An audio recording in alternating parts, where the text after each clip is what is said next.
कुणाल भी अभी तक ऋषि का कमरा ही ढूंढ रहा था कि तभी उसकी नजर कृति पर पड़ी। वो भी अभी तक तैयार नहीं हुई थी और परेशान होकर इधर उधर घूम रही थी। उसे देखकर ऐसा लग रहा था जैसे वो किसी को ढूंढ रही हो। उसे देखते ही कुणाल के चेहरे पर मुस्कान आ गई। वो फौरन उसके पास पहुंच गया। तुम तैयार नहीं हुई अभी तक? कुणाल ने पूछा तो कृति उदास होकर बोली, वो मैं तैयार होने ही जा रही थी, पर इतनी सारी रेड ड्रेसेस में समझ नहीं आ रहा कि क्या पहनूं। सजेशन के लिए अदिति को ढूंढ रही हूं, पर पता नहीं वो कहाँ चली गई है। ले, हम लड़कों को एक ब्लैक शर्ट के लाले पड़ रहे हैं और इन लड़कियों के पास इतनी सारी रेड ड्रेसेस है कि कंफ्यूज है कि कौन सी पहने। सच में लड़कियां कितनी महान होती है, हर जगह अपना सारा सामान लेकर ही जाती है। ये सोचकर कुणाल मुस्कुराने लगा और उसे यूं सोच में डूबा देख कृति फिर से बोल पड़ी, क्या हुआ, क्या सोच रहे हो? मैं यही सोच रहा था कि मैं कुछ हेल्प कर सकता हूँ क्या?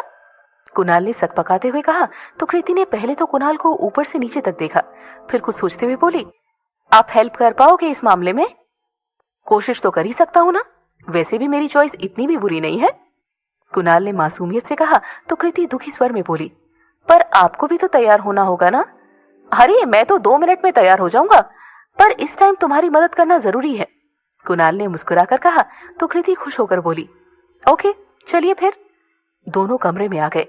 कमरे की हालत देखकर कुणाल को मिनी हार्ट अटैक आते आते रह गया, क्योंकि पूरे बेड पर ढेर सारी रेड कलर की ड्रेसेस पड़ी हुई थी और सब बहुत ही प्यारी थी।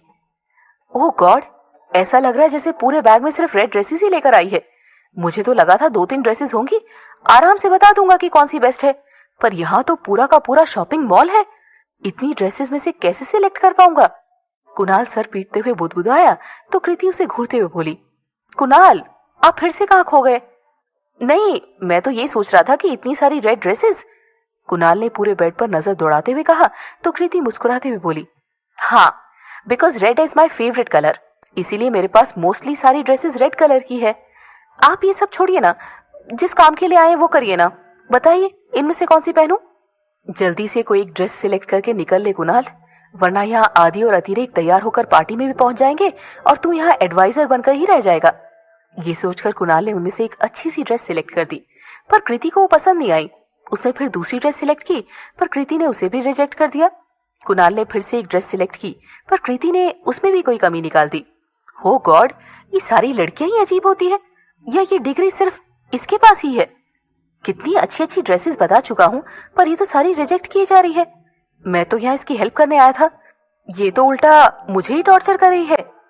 ये सोचकर कुणाल ने झल्लाते हुए बिना देखे एक ड्रेस उठाकर कृति की तरफ बढ़ा दी, और इससे पहले कृति कुछ कह पाती कुणाल ने बोलना शुरू कर दिया, ये ड्रेस ना एकदम परफेक्ट है आज की पार्टी के लिए, इसमें कोई कमी नहीं है। कमी निकालने से पहले मैं चाहूंगा कि तुम एक बार ट्राई करके देख लो। आर यू श्योर ये ड्रेस ठीक रहेगा पार्टी के लिए? कृति ने हिचकिचाते हुए पूछा तो कुणाल मुंह फेर कर बोला, या आई एम श्योर। कुणाल का चेहरा देखकर कृति समझ गई कि वो इन सबसे बहुत ज्यादा इरिटेट हो गया है, इसीलिए उसने बिना कुछ कहे वो ड्रेस ले ली और बाथरूम में चली गई। कुणाल भी एक गहरी सांस लेते हुए बेड पर बैठ गया।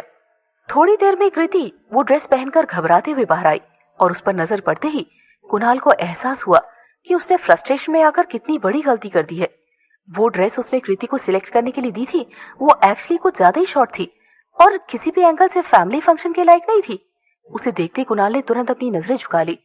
अब उसे अपने किए पर शर्मिंदगी महसूस हो रही थी, इसीलिए वो नजरें झुकाकर हिचकिचाते हुए बोला, आई एम रियली सॉरी, वो मैंने बिना देखे ही, पर तुम तो मुझे बता सकती थी ना। कुणाल को शर्मिंदा होते देख कृति मुस्कुरा कर बोली, आपने शुरू से लेकर आज तक मुझे जितनी भी एडवाइस दी है ना, वो सारी सही हुई है। इस बार मैं आपकी एडवाइस पर कैसे सवाल कर सकती थी? आपने शुरू से लेकर आज तक मेरा भला ही तो चाहा है, इस बार भी कुछ ना कुछ तो सोचा ही होगा ना आपने मेरे बारे में। कृति की बातें सुनकर कुणाल ने कृति का चेहरा अपने हाथों में ले लिया। उसकी आंखों में झांकते हुए बोला, तुम इतना ट्रस्ट करती हो मुझ पर? ट्रस्ट ना करने का कोई ऑप्शन भी तो नहीं है, आपके सारे डिसीजन सही तो हुए हैं अब तक। कृति ने मुस्कुराकर जवाब दिया। कृति का जवाब सुनकर कुणाल उसकी आंखों में खोने लगा। आज पहली बार कुणाल को कृति की आंखों में वो एहसास नजर आया जिसे वो कब से उसकी आंखों में ढूंढ रहा था। कुणाल को पहली बार कृति के दिल की बात उसकी आंखों में नजर आई। वो बात अब तक खुद कृति भी नहीं जान पाई थी, वो बात आज कुणाल ने उसकी आंखों में पढ़ ली थी। कुणाल जान गया कि वो अकेला नहीं है जो इस आग में जल रहा है, कृति भी उसी आग में जल रही है। कृति को भी उससे प्यार हो गया है, पर ये बात वो शायद अभी जानती नहीं है। ये मुझ पर इतना ट्रस्ट करती है, और ट्रस्ट वहीं होता है जहां प्यार होता है। आज तो इसकी आंखें भी साफ साफ बता रही है कि ये भी मुझसे प्यार करती है। और मैं क्या कर रहा हूँ? अपनी बेवकूफियों से इसके विश्वास को शर्मिंदा कर रहा हूँ। मैं ऐसा कर भी कैसे सकता हूँ? कृति के मामले में मैं इतना लापरवाह कैसे हो सकता हूँ? ये सोचकर कुणाल की आंखें थोड़ी सी नम हो गई। अपने आंसू छिपाने के लिए वो कृति की तरफ पीठ करके खड़ा हो गया। कृति भी समझ गई कि शायद वो अपने किए पर बहुत शर्मिंदा है। तुम प्लीज ये ड्रेस चेंज कर लो, ये पार्टी के लिए ठीक नहीं है। और हर बार मुझ पर ट्रस्ट करने की जरूरत नहीं है। मैं भी इंसान हूँ, मुझसे भी गलतियां हो सकती है। एंड आई एम सॉरी, पर शायद मैं ड्रेस सिलेक्शन में तुम्हारी कोई मदद नहीं कर पाऊंगा। मैं जाकर अदिति या आरू को यहाँ भेजता हूँ। इतना कहकर कुणाल तुरंत वहां से चला गया और कृति बस उसे जाते हुए देखती रही।